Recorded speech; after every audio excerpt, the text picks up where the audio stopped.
মুসলমানদের পবিত্র গ্রন্থ পোড়ানোর গুজব এবং আওরঙ্গজেবের কবর সরানো নিয়ে সোমবার উত্তপ্ত হয় ভারতের নাগপুর। কট্টর উগ্র হিন্দুত্ববাদী গোষ্ঠী বিশ্ব হিন্দু পরিষদ এবং বজরং দলের সমর্থকরা আওরঙ্গজেবের ছবি ও প্রতীকী সমাধি আগুনে পুড়িয়ে দেয়। এ সময় সংঘাতে জড়িয়ে পড়ে দুই সম্প্রদায়, আহত হয় পুলিশসহ বেশ কয়েকজন, জারি করা হয় কারফিউ।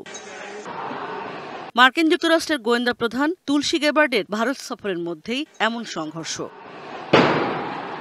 আন্তর্জাতিক সম্পর্ক বিশ্লেষক আমেনা মহসিন বলছেন, কোনো দেশেই এ ধরনের ঘটনা ঘটা উচিত নয়। ভারত যেন তার অভ্যন্তরীণ বিষয় নিয়েই ব্যস্ত থাকে, বাংলাদেশের বিষয়ে নাক না গলানোর এমন পরামর্শ তার। এটা টিট ফর ট্যাট হওয়ার কথা না, আমরা সেই দিকে যাব না। আমরা সেভাবেই দেখার চেষ্টা করব যে এটা ভারতের নিজস্ব ব্যাপার, তারাই সমাধান করবে। আমাদের সেভাবেই সেটাই প্রুডেন্ট হবে। But at the same time আমরা আশা করব যে ভারতও আমাদের ব্যাপারে সে ধরনের থাকবে। বাট আমি আবারও বলছি, সে একটা মেজরিটিয়ান ডেমোক্রেসি যেখানে থাকে সেখানে কিন্তু আমরা দেখি একটা পপুলিস্ট সরকাররা আসে এবং তারা মেজরিটিকে খুশি রাখার জন্য এই মাইনরিটিদের উপরে এই ইস্যুসগুলো হয়ে থাকে। ভারতীয় আন্তর্জাতিক সম্পর্ক বিশ্লেষক শুভাশিস ব্যানার্জি বলছেন, সারা বিশ্বেই ধর্মীয় চরমপন্থা মাথাচাড়া দিচ্ছে। এসব নিয়ে সরকারের সঠিক ব্যবস্থা নেওয়া জরুরি। মানবাধিকার এবং মানুষের সাধারণ জীবিকাকে এফেক্ট করে এবং তাতে তাদের ক্ষয়ক্ষতি হয়, সেটা কোনোভাবেই কোনো সভ্য দেশে কাম্য হতে পারে না। আজকে যখন বিশ্ব শান্তির কথা আমরা বলছি, আজকে যখন পৃথিবীর বুকে আমরা শান্তির বার্তা নিয়ে যাচ্ছি, তখন আমাদের দায়িত্ব দাঁড়ায় যে সাধারণ মানুষকে এবং সাধারণ পৃথিবীর প্রতিটি সরকারকে একটা বার্তা পৌঁছে দেওয়া যে আমরা আমাদের দেশে এই ধরনের ঘটনাকে খুব কড়াভাবে নিন্দা করি এবং এই ধরনের ঘটনাকে খুব কড়া হাতে দমন করতে উদ্যোগী। এদিকে নাগপুরে এখন পর্যন্ত বিরাজ করছে থমথমে অবস্থা। ইশরাত জাহান উর্মি, ডিবিসি নিউজ, ঢাকা।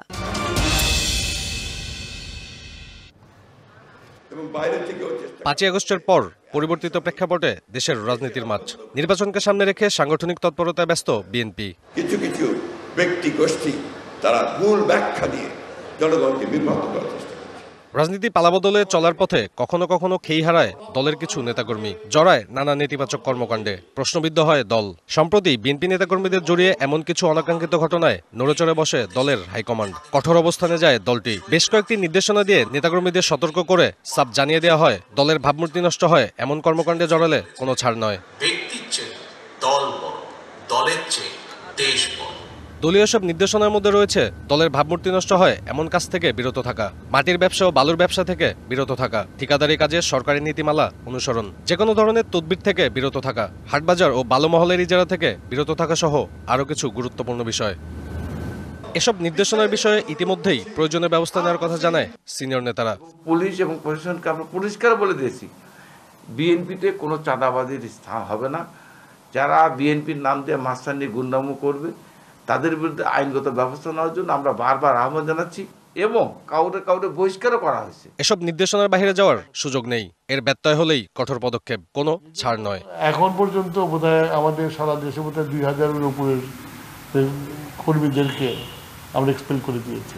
ইমেজটাকে নষ্ট করা যাবে না, সেই ইমেজকে ধরে রাখার জন্য আমরা সব রকমের পদক্ষেপ গ্রহণ করবো। আমরা মফস্বল থেকে একটা নিউজ দিয়ে দিল, এটাকে ভেরিফাই না করে জাতীয় পত্রিকাগুলো ছাপাচ্ছে। আসলে ঘটনাটা কি সেটা তদন্ত না করে ছাপানো হচ্ছে। দলীয় শৃঙ্খলা ভঙ্গকারীদের বিরুদ্ধে ব্যবস্থা নিতে তাদের তালিকা তৃণমূল থেকে কেন্দ্রীয় বিএনপিতে পাঠানোরও নির্দেশনা রয়েছে দলটির। সাব্বির রোজ, ডিবিসি নিউজ, ঢাকা।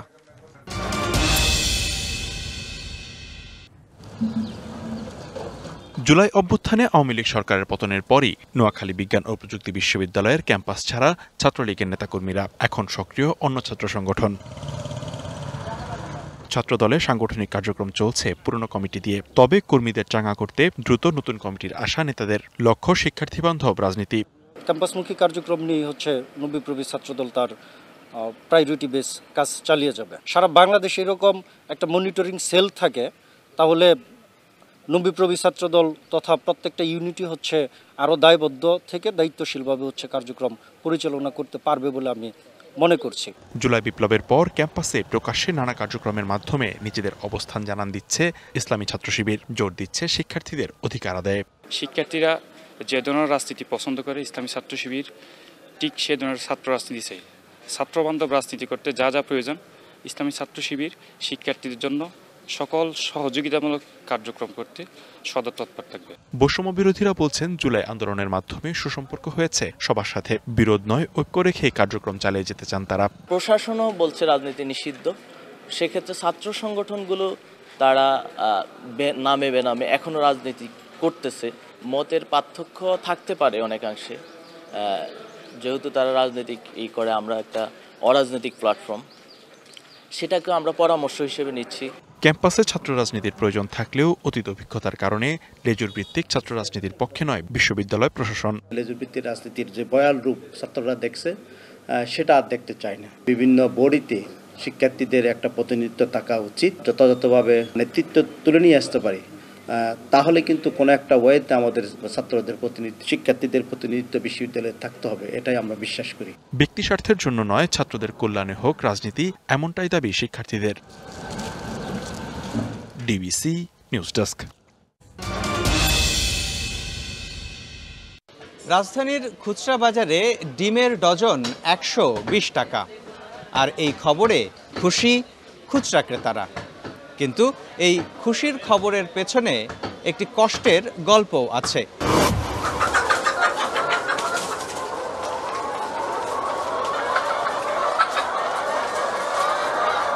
টাঙ্গাইলের প্রান্তিক খামারগুলোতে ডিম বিক্রি হচ্ছে 72 টাকা ডজন দরে। খামারিরা বলছেন মুরগির দাম, খাবার খরচ ও শ্রমিকের মজুরি মিলিয়ে উৎপাদন খরচও উঠছে না ডিম বিক্রি করে।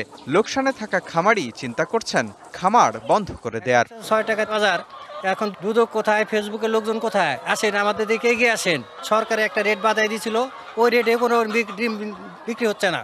এখন প্রতিদিন একটা ডিমে 3 টাকা লস হচ্ছে, অর্থাৎ 1000 মুরগিতে 30,000 টাকা লস। এরকম যদি চলতে থাকে দিনের পর দিন, এটা একটা সময় এমন হবে যে দেশে আর কোনো খামার থাকবে না। তবে প্রান্তিক উদ্যোক্তার এ কষ্ট মানতে নারাজ রাজধানীর ভোক্তা। তাদের অভিযোগ, খামারি নাকি সিন্ডিকেট করে দাম বাড়ায়। বেশি বাড়লে আমাকে সমস্যা হয় না, আমাকে তো কিনতে কষ্ট হয়ে যায়। খামারিরা হলো সিন্ডিকেট আর কি, এরা তো সবসময় লস দেখি কেউ বেছে, এটা হলো তাদের অবাস্তবতা। 200-250 টাকা যে হইবে ডিমের ডজন, এটা আশা করি না।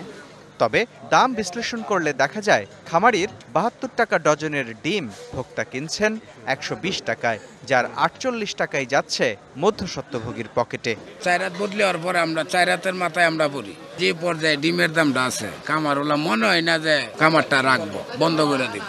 উদ্যোক্তারা বলছেন ত্রুটিপূর্ণ বাজার ব্যবস্থার কারণে লোকসানি খামার বন্ধ হলে কমবে উৎপাদন, তখন দাম অস্বাভাবিক বাড়বে, যে মুনাফার বড় অংশই যাবে মধ্যস্বত্বভোগীর কাছে। আমরা আসল জায়গায় হাত দিচ্ছি না, আমরা সিমটমগুলোতে হাত দিচ্ছি, কিন্তু আসলে যেখানে সমস্যা না সেখানে কিন্তু আমরা বারবার বলেও কিন্তু কোনো রেজাল্ট পাচ্ছি না। আমরা একটা মেকানিজমের মধ্যে আনতে হবে যেটা কন্টিনিউয়াসলি সেলফ রেগুলেটিং এবং এটার জন্য জবাব দিতে থাকবে। এ অবস্থায় উদ্যোক্তার লোকসান না করে বছরব্যাপী ডিমের দাম ভোক্তার নাগালে রাখতে সরকারকে কার্যকরী উদ্যোগ নেয়ার তাগিদ দিলেন তিনি। ডিমান্ড কত আছে সেই অনুসারে যদি প্রোডাকশনটা এনশিওর করা যায়। মুস্তাফা মাহবুব, ডিবিসি নিউজ, ঢাকা।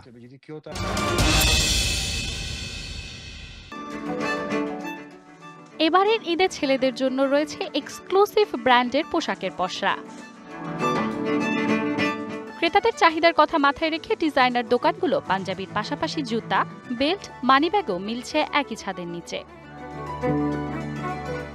ভারতের কারুকাজ করা পাঞ্জাবিও জায়গা করে নিয়েছে তালিকায়।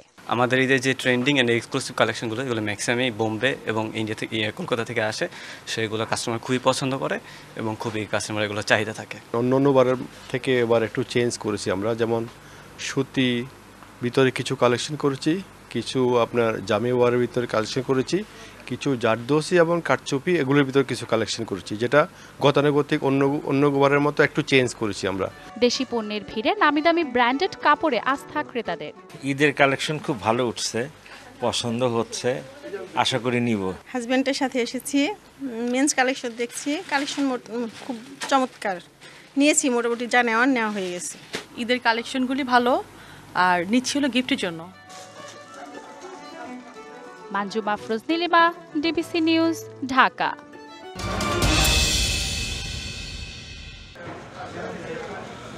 গুলশান এলাকার বাসিন্দারা দুপুরের পর থেকে অফিস ছুটির পর পরিবারের সাথে ইফতার করতে বাড়তি কিছু কিনতে ভিড় জমাচ্ছে দোকানগুলোতে। পরিবার ও স্বজনদের নিয়ে অনেকেই আসেন।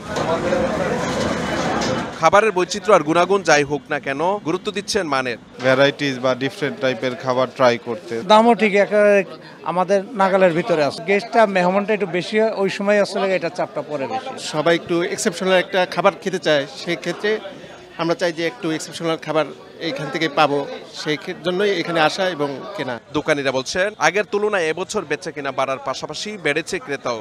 10 রমজানের পর থেকে ক্রেতা সংখ্যাটা একটু বাড়তেছে আস্তে আস্তে, তো বিক্রি ভালো দিকে যাচ্ছে এখন। গরুর চাপ, খাসির চাপ, বডি কাবাব, লুচি, এই জিনিসটা বেশিরভাগ আমাদের, আর দই বড়াটা। গতবারের যে রেট ছিল এবারও সেই রেটই রাখা হয়েছে। দেশের পরিস্থিতি অনুযায়ী মোটামুটি ভালো আছে। দিনভর সিয়াম সাধনার পর ইফতার টেবিলে ভিন্ন রকম আয়োজনের জন্য ভিড় করছে রাজধানীর হোটেল ও রেস্তোরাঁগুলোতে।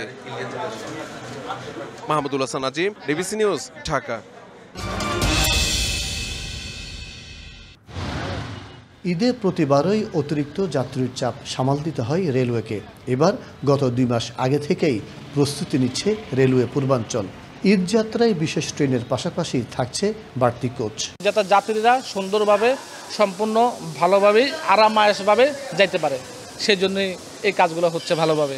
কাজের চাপ অনেক বেড়ে গেছে, তাই আমরা অনেক কাজ করতেছি। এটা ফিট লাইন, আমরা কাজ শেষ করার পরে এখানে আসে গাড়িগুলো, এখান থেকে ফিট দেখানোর পরে গাড়িগুলো ছাড়ে। এই রুটে ট্রেনে প্রতিদিন গড়ে চলাচল করেন প্রায় 10,000 যাত্রী। ঈদ এলে তা বেড়ে যায় দ্বিগুণ। ঘরমুখো মানুষের চাপ বিবেচনায় নিয়ে পাহাড়তলিতে চলছে কোচ মেরামতের কাজ। এইগুলি পবিত্র ঈদুল উপলক্ষে জনগণের সুবিধার্থে প্যাসেঞ্জাররা যেন কষ্ট না করে, জনগণের যেন কোনো দুর্ভোগ না হয়, সেই পরিপ্রেক্ষিতে আমরা এই পরিশ্রমগুলি করে যাচ্ছি। প্রস্তুত আছে 100টি ইঞ্জিন। ট্রেনের শিডিউল বিপর্যয় ঠেকাতে গঠন করা হচ্ছে মনিটরিং সেল, সেই সঙ্গে আছে পেট্রোলিংয়ের ব্যবস্থা। দুর্ঘটনাস্থলে দ্রুত পৌঁছাতে সার্বক্ষণিক প্রস্তুত থাকবে রিলিফ ট্রেন। যাত্রী সেবা নির্বিঘ্ন করতে আমরা বিভিন্ন যে এক্সট্রা গাড়িগুলো, এক্সট্রা কোচগুলো আমরা সংযোজন করব। এগুলো ঈদের আগেও আমাদের বিভিন্ন ট্রেনের সাথে সংযুক্ত হয়ে চলাচল করবে এবং ঈদের যেন মানুষ ঈদ পালন করে আবার তারা যার যার কর্মস্থলে ফিরে যেতে পারে, সে কারণে ঈদের পরও এই কোচগুলো আমাদের ট্রেনের সাথে সংযুক্ত থাকবে। গত বছর ঈদের সময় পাহাড়তলি কারখানাতে 95টি কোচ মেরামত করে যাত্রী পরিবহন করা হয়েছিল। মাসুদুল হক, ডিবিসি নিউজ, চট্টগ্রাম।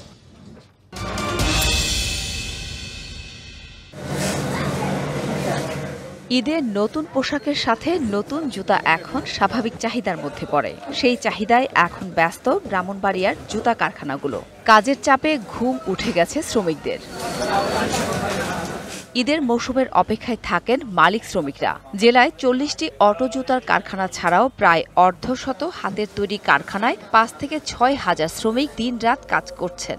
এসব কারখানায় প্রতিদিন লেডিস, জেন্টস, শিশুদের প্রায় 1 লাখ জোড়া জুতা তৈরি হচ্ছে। আমাদের এই সিজনে, এই ঈদের সিজনে যে কাজের চাপটা অনেক বেশি, ঠিক আছে। আমাদের যে টার্গেট আছে, এই টার্গেটটা আপনার এই পুরা করার জন্য আমাদের দিন রাত কাজ করতে হয়। এখন আমাদের রাত দিন সমানে কাজ করতে হয়। আপনি মনে করেন কাজের চাপটা এখন বেশি, তো এই কারণে একটু চাপটা করতে হয়, কভার দিতে হয় রাত্রে। অপরদিকে বিদ্যুৎ সমস্যার কারণে স্বাভাবিক উৎপাদন ব্যাহত হচ্ছে। উৎপাদনের ধারাবাহিকতা রক্ষায় নিয়মিত বিদ্যুৎ সরবরাহের দাবি কারখানা মালিক ও শ্রমিকদের। ওয়ার্কার কারেন্ট থাকে না, এরপরে কাঁচামাল পাওয়া যায় না, এই ধরনের সমস্যা, অনেক সমস্যাই আছে। আমরা চাই সরকার এটার প্রতি একটা সুদৃষ্টি দেখ। সিজনটা হলো আপনার সবরাত থেকে পুরা রমজান মাস। ঈদ উপলক্ষে কাজ চলতেছে। 1-2টা ডিজাইনের উপর চাহিদা আছে, আর বাকি ডিজাইনের উপর চাহিদা। বাংলাদেশের ভিতরে চিটাং আছে, ঢাকা আছে, আপনার রাজশাহী আছে, খুলনা আছে, বগুড়া আছে, এইভাবেই আমাদের মালগুলি চায়। স্থানীয়ভাবে উৎপাদিত এইসব জুতা দিয়েই সারা দেশের অনেকটা চাহিদা পূরণ করছে ব্রাহ্মণবাড়িয়া। DBC news desk.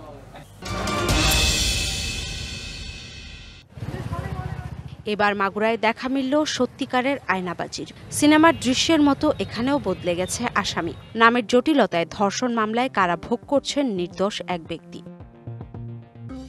ঘটনা 2017 সালের 4 এপ্রিলের। পাবনার সুজানগর থেকে 11 বছরের এক শিশুকে অপহরণ করে মাগুরায় নিয়ে ধর্ষণ করে এক ব্যক্তি। এ ঘটনায় মামলা করেন ভুক্তভোগীর মা। তখন এজাহারে ধর্ষকের নাম উল্লেখ করা হয় আইয়ুব শেখ। তার পিতার নাম দেওয়া হয় ওমেদ শেখ। ধর্ষণের সহযোগী হিসেবে সেখানে 2 নারীর কথাও উল্লেখ করা হয়। মামলার পর মাগুরা থেকে গ্রেপ্তার করা হয় মূল অভিযুক্তকে। এর মধ্যে আদালতে দেয়া পুলিশের চালানে তদন্ত কর্মকর্তা উল্লেখ করেন এজাহারে উল্লেখিত আসামির পিতার নাম ও ঠিকানা ভুল, কিন্তু সেই হালনাগাদ তথ্য আর সংশোধন করা হয়নি। 2021 সালের 21শে মার্চ আদালত থেকে জামিন নেন মূল আসামি। এদিকে এজাহারে সংশোধন না করলেও জামিননামায় দেওয়া হয় সঠিক তথ্য। সেখানে উল্লেখ করা হয় আসামির নাম আইয়ুব আলী খান ও পিতা মোহাম্মদ যদন আলী খান। 2021 সালে আমার আব্বারে আমি জামিন করি। আব্বা অনেক কিছু জানে না কোর্টের বিষয়ে, হঠাৎ করে আরেকজনের আব্বার বদলে আরেকজনের ধরে নিয়ে যায়, নির্দোষ সে। এদিকে 2024 সালে এই মামলার রায় দেয় আদালত। সেখানে আসামিকে দেয়া হয় যাবজ্জীবন সশ্রম কারাদণ্ড। এবছর 27শে ফেব্রুয়ারি আইয়ুব আলী নামে নতুন এক ব্যক্তিকে গ্রেপ্তার করে পুলিশ। বর্তমানে তিনি পাবনা জেলা কারাগারে রয়েছেন। কারাগারে থাকা ব্যক্তির পরিবারের দাবি, এই ঘটনার সঙ্গে ভুক্তভোগীর কোনো সম্পৃক্ততা নেই। আমার বাবার নাম আইয়ুব, আমার দাদার নাম ওমেদ। এই নামটা মূল আসামির বাপের ওইখানে একটু ঘুরে যায়। এখন মূল আসামি বাইরে ঘোরে আর আমার বাপ নির্দোষী হয়ে জেল খাটে। এদিকে এই মামলায় কারাভোগ করা এক নারীও এ তথ্য নিশ্চিত করেছেন। মূল যে আসামি সেই আসামি লেইছে। আর এই লোকরা কি চেনেন? না, এই লোকরা আমরা চিনি না। তদন্ত কর্মকর্তার গাফিলতিতে একজন নিরপরাধ ব্যক্তি কারাভোগ করছে, অভিযোগ ভুক্তভোগীর আইনজীবীর। জেল কোড অনুসারে পরীক্ষা করলেই দুইজনের মধ্যে যে ডিফারেন্সেসটা তৈরি হবে তার ভেতরের থেকেই এই আসামিকে রিলিজ করে দেওয়া সম্ভব। নাম সংশোধন করে মূল আসামিকে কারাগারে প্রেরণ সহ নির্দোষ আইয়ুব আলীর মুক্তির দাবি জানিয়েছে তার পরিবার। DBC news desk.